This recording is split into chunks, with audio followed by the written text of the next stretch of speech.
श्री स्वामी समर्थ. जय जय स्वामी समर्थ. माझ्या स्वामी कृपा चॅनलमध्ये सर्वांना नमस्कार. स्वामी महाराजांच्या कृपेने तुमच्या सर्व चांगल्या इच्छा पूर्ण होत ही स्वामी महाराजांच्या चरणी प्रार्थना करते आणि आजच्या या नवीन व्हिडिओला सुरुवात करते. उद्या आहे संकष्टी चतुर्थी. तर गणपती बाप्पांची ही तिथी सर्वात आवडती आहे. गणपती बाप्पांना ही तिथी समर्पित आहे. या दिवशी अनेक जण व्रत करतात, त्याचबरोबर उपवास देखील करतात. गणपती बाप्पांची या दिवशी पूजा उपासना केली तर गणपती बाप्पा आपल्या कितीही कठीणातील कठीण इच्छा ते पूर्ण करतात. या दिवशी तुम्ही काही उपाय जर केले तर त्याचे फळ देखील 100% मिळते. कारण गणपती बाप्पा आपल्या भक्तांना कधीही निराश करत नाही. चतुर्थीच्या दिवशी गणपती तत्व हे पृथ्वीवर जास्त कार्यशील असते, म्हणून या दिवशी केलेले उपाय हे इतर दिवशी केलेल्या उपायांपेक्षा जास्त फळ देतं. म्हणून या दिवशी आपण पूजा उपासना करायची आहे. शक्य असेल तर उपवास आणि व्रतही करू शकता. आणि जर उपवास करत नसाल तरी देखील हा उपाय तुम्ही करू शकता.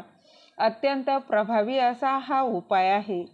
गणपती बाप्पाच्या कपाळावर फक्त एक वस्तू जी आहे ती लावायची आहे. तर तीच जाणून घेण्याआधी तुम्ही माझ्या स्वामी कृपा चॅनलला सबस्क्राईब नक्की करा.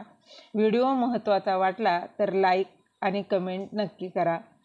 तर बघा, तुमची कितीही कठीणातील कठीण इच्छा असू द्यात, कोणतीही इच्छा असू द्यात, ती पूर्ण होण्यासाठी हा उपाय तुम्ही करू शकता. मग तुमची कुठलीही इच्छा असली तरी काहीच हरकत नाही. मग बघा, ती आर्थिक समस्या असो, काही व्यवसाय नीट चालत नसेल, ती काही त्याचबरोबर व्यापारात काही समस्या असतील, नोकरीच्या काही समस्या असतील, मनासारखी नोकरी मिळत नसेल किंवा बघा नोकरीत प्रगती होत नसेल, प्रमोशन मिळत नसेल तरी देखील तुम्ही हा उपाय करू शकता. त्याचबरोबर संतान प्राप्तीसाठी ते सुद्धा हा उपाय करू शकता. आयुष्यातील संकट, दुःख, ताणतणाव दूर व्हावा, कमी व्हावा यासाठी देखील हा उपाय तुम्ही करू शकता.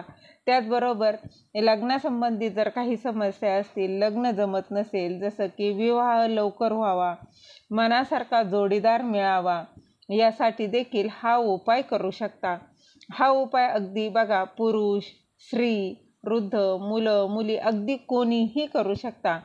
हा उपाय सलग तुम्हाला 21 दिवस केला ना तर अतिशय उत्तम, त्याचे त्वरित फळ हे प्राप्त होत असते. त्याचबरोबर 21 दिवस तुम्ही उपाय करत आहात आणि त्यात जर काही समस्या, काही अडचणी आल्या, जशा की बघा मासिक धर्म आहे, मासिक धर्म आला तर काय करायचं आहे, तेवढे 5 दिवस आहे ना ते स्किप करायचे आहे आणि पुढे कंटिन्यू 21 दिवस होतपर्यंत कंटिन्यू करायचा आहे. तर हा उपाय तुम्ही कोणत्याही वेळेत करू शकता. मग तुम्ही सकाळी करू शकता, सायंकाळी किंवा दुपारी. मात्र एक लक्षात घ्या, पहिल्या दिवशी जर तुम्ही जी वेळ निश्चित कराल ना तीच वेळ संपूर्ण 21 दिवस तुम्हाला ती पाळायची आहे. थोडे इकडे तिकडे टाईम झाला तर काहीच हरकत नाही, परंतु सकाळी करणार असाल तर सकाळीच करायचं आहे किंवा दुपारी, सायंकाळी, जी वेळ निश्चित केलेली आहे त्या वेळेतच तुम्हाला हा उपाय करायचा आहे. तर बघा, सर्वात आधी गणपती बाप्पाचा जर तुमच्याकडं फोटो असेल तर तो फोटो स्वच्छ पुसून घ्यायचा आहे आणि जर तुमच्याकडे मूर्ती असेल तर त्या मूर्तीवर अभिषेक करून घ्यायचा आहे. मग बघा, तुम्ही पाण्याने अभिषेक करू शकता, पंचामृताने, अगदी जे असेल ना त्याने तुम्हाला अभिषेक करायचा आहे. ही मूर्ती नंतर स्वच्छ पुसून पुन्हा देवघरात ठेवायची आहे. ठेवताना मात्र खाली थोड्या अक्षता ठेवायच्या आहे, त्यावर ही मूर्ती तुम्हाला स्थापन करायची आहे. त्यानंतर मूर्तीला हळद, कुंकू, अक्षता लावून घ्यायच्या आहेत, व्हायचे आहेत. नंतर लाल फूल अर्पण करायचं आहे. आता त्यात जास्वंदाचं फूल असेल तर अतिशय उत्तम, नसेल तर काहीच हरकत नाही. त्यानंतर तुम्हाला दुर्वा अर्पण करायचे आहेत.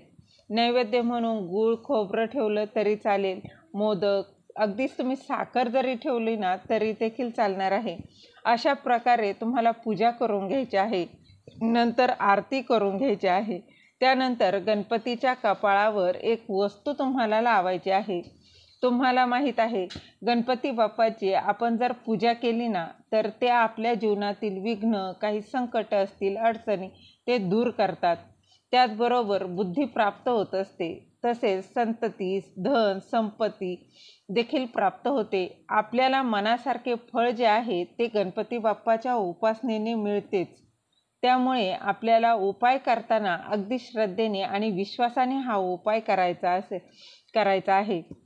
तर या उपायासाठी तुम्हाला बघा कुठल्या वस्तू लागणार आहे. त्यासाठी तुम्हाला सर्वात प्रथम थोडे तांदूळ घ्यायचे आहेत, त्यानंतर साजूक तूप घ्यायचं आहे आणि हळद देखील घ्यायची आहे. आता काय करायचं आहे, सर्वात आधी तूप आणि चिमूटभर हळद जे आहे याचे मिक्स करून याचा टिळा तुम्हाला गणपती बाप्पाच्या कपाळावर लावायचा आहे आणि त्यावर तुम्हाला अखंड अक्षता म्हणजे तांदूळ तुम्हाला त्यावर चिटकवायचे आहेत. त्या चिटकवताना देखील बघा तुमच्या उजव्या हाताच्या अनामिकेच्या या बोटाने तुम्हाला हा टिळा लावायचा आहे. अनामिका म्हणजे तुमच्या करंगळीच्या बाजूचं बोट जे आहे त्याने गणपती बाप्पांना हा हळद आणि तुपाचा टिळा लावायचा आहे आणि त्यावर तांदूळ तुम्हाला चिटकवायचे आहेत. आता तांदूळ चिटकवताना ते तुटलेले फुटलेले नसावेत. अखंड जे तांदूळ आहेत ना त्याचा वापर करायचा आहे. त्याचबरोबर ते तांदूळ आधी वापरलेले नसावेत, याचं देखील नक्कीच लक्षात घ्यायचं आहे. आणि हे तांदूळ चिटकवायचे आहे. याने आपल्याला सुख समृद्धी प्राप्त होते. संतान सुख जे आहे ते देखील मिळत असतं. अखंड सौभाग्य प्राप्त होत असते. त्याचबरोबर पहिल्या दिवशी विधिवत तुम्ही ही पूजा केली आणि नंतर सलग 21 दिवस फक्त तुम्ही हळद आणि तुपाचा टिळा लावून त्यावर अक्षता चिटकावल्या तरी देखील चालणार आहे. फक्त जी काही तुम्ही वेळ निश्चित केलेली आहे ना त्या वेळेतच तुम्हाला करायचा आहे. अत्यंत प्रभावी असा हा उपाय आहे. तुमच्या ज्या काही इच्छा आहेत ना त्या पूर्ण होणार आहे. त्याचबरोबर तुम्ही गणपती बाप्पांचा तुम्हाला जो कुठला मंत्र येत असेल ना तो तुम्ही मंत्र म्हणायचा आहे. त्याचबरोबर रोज गणपती अथर्वशीर्ष तुम्हाला 1 वेळा म्हणायचा आहे. आता बघा गणपती अथर्वशीर्ष जर तुम्हाला म्हणता येत नसेल ना तर अगदीच तुम्ही यूट्यूबला लावून ते श्रवण जरी केलं तरी देखील चालणार आहे. त्याचबरोबर गणपती स्तोत्र जे आहे ते देखील तुम्हाला 1 वेळा म्हणायचं आहे. तर ते देखील गणपती स्तोत्र तुम्हाला येत नसेल तर तुम्ही यूट्यूबला लावून ते श्रवण करायचं आहे. मात्र ही करताना अगदी श्रद्धेने विश्वासाने करा. बघा गणपती बाप्पा ही विघ्नहर्ता आहे हे आपल्या सर्वांनाच माहीत आहे. त्यामुळे ते तुमची मनोकामना तुमची नक्कीच पूर्ण करतील. जे काही विघ्न आहे, संकट आहे ते दूर करतील. तुमच्या ज्या काही इच्छा आहे त्या नक्कीच पूर्ण होणार आहे. या उपायाने तुमच्या सर्व काही मनोकामना ह्या पूर्ण होतील. त्याचबरोबर तुमच्या कुटुंबाची प्रगती होणार आहे.